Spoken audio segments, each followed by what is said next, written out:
Halo guys, aku dari kelompok 7 Universitas Pamulang, program studi S1 Akuntansi. Aku dan teman-temanku di sini akan membuat vlog mengenai materi teknik membuat tulisan ilmiah. Kenalin, aku Yulita Nagerwati dan ini teman-temanku. Perkenalkan, nama saya Rizky Fernando Lumantoni. Perkenalkan, nama saya Rencana Laya. Oke, yang pertama adalah masalah bentuk huruf. Bentuk huruf usahakan Times New Roman. Dan untuk spasi usahakan ukurannya 1,5 atau enggak 2. Dan untuk judul gunakan ukuran 14 sampai 16 dan sesuaikan juga dengan panjang judulnya. Kemudian untuk ukuran subbab judulnya itu kalian gunakan ukuran 14 dan untuk tulisannya kalian gunakan ukuran 12.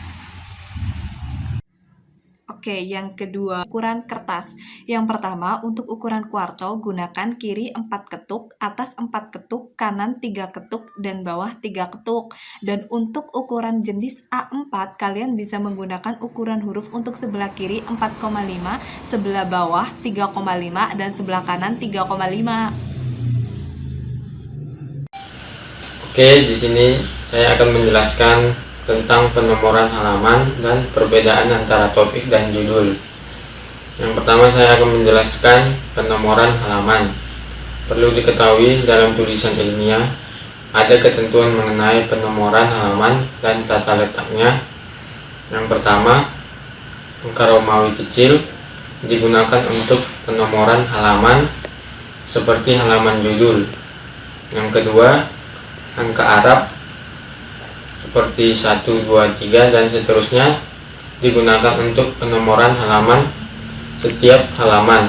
Pada halaman yang memuat judul bab, penomoran halaman ditulis pada bagian kanan bawah. Sedangkan pada setiap halaman di setiap bab, penomoran halaman ditulis pada bagian kanan atas. Penomoran halaman berjarak 3 cm dari tepi kanan dan 1,5 cm dari tepi atas atau tepi bawah. Yang kedua, perbedaan topik dan judul. Di sini saya akan menjelaskan apa sih perbedaan antara topik dan judul. Yang pertama, topik. Topik belum mengembangkan sudut pandang jenis. Topik dapat disimpulkan sebagai inti utama atau pokok pembahasan. Sedangkan judul spesifik dan mengandung permasalahan yang lebih jelas dan terarah. Pembuatan judul berawal dari topik. Ciri-ciri topik permasalahan bersifat umum, belum terurai. Contoh, topik kebersihan kampus, cakupan lebih dari judul. Judul membudayakan tertib piket untuk kebersihan kampus, cakupan lebih sempit. Sekian penjelasan dari saya, selanjutnya akan dijelaskan oleh teman saya. Oke guys, sebelumnya telah dibahas tentang bagaimana perbedaan topik dan judul. Sekarang kita akan membahas bagaimanakah syarat pemilihan judul. Nah, untuk syarat pemilihan judul ini ada 3 syarat yang harus kita ketahui. Mau tahu? Langsung saja. Nomor 1, relevan, ada hubungan dengan isi karangan atau topik. Kedua, provokatif, dapat menimbulkan hasrat ingin tahu pembaca. Ketiga, singkat, mudah dipahami dan mudah diingat. Nah, itu adalah syarat-syarat yang harus kita penuhi ya guys dalam membuat teknik karya ilmiah. Oke guys, setelah kita mengetahui bagaimana syarat dalam pemilihan judul, sekarang kita akan mengetahui bagaimana cara membuat kerangka karangan. Nah, dalam membuat kerangka karangan ini ada beberapa hal yang harus kita ketahui. Namun sebelumnya karangan ini mempunyai 2 bentuk atau 2 jenis ya guys. Nah, karangan ini ada yang bersifat fiksi dan ada yang bersifat non fiksi. Nah, yang bersifat fiksi ini bisa berdasarkan dari imajinasi atau khayalan atau tidak benar-benar terjadi. Sedangkan non fiksi ini merupakan atau yang berdasarkan dari kenyataan dan biasanya dialami sendiri oleh sang penulis. Jadi benar-benar terjadi ya guys. Nah,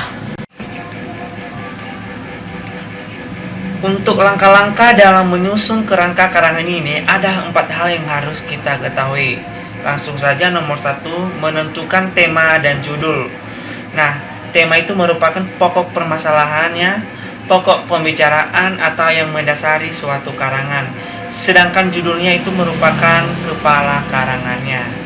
Kedua, mengumpulkan bahan. Ketiga, menyeleksi bahan. Dan keempat, membuat kerangka. Nah, adapun fungsi kerangka dalam karangan ini yaitu 1. Memudahkan pengolahan susunan karangan. 2. Memudahkan penulis menguraikan.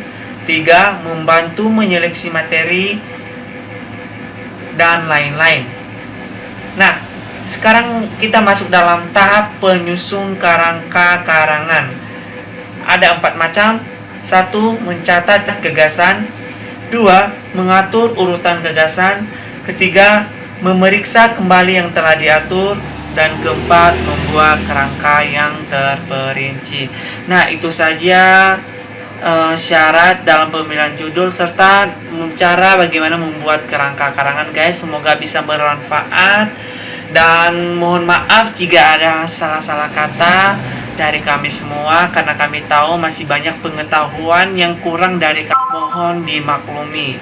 Jadi kami minta kritik dan saran dari teman-teman semua supaya kedepannya video ini dapat membangun dan menjadi lebih sukses lagi. Oke guys, sekian vlog dari kelompok kami. Jika kalian ngerasa vlog ini sangat bermanfaat dan berguna banget buat kalian, terutama yang kalian ingin membuat tulisan karya ilmiah, kalian bisa subscribe dan jangan lupa juga buat aktifkan tombol loncengnya. Jangan lupa like video kami ya guys, comment and subscribe, dan share juga ya sama teman-teman kalian. Terima kasih. Oke, setelah kita mengetahui bagaimana syarat dan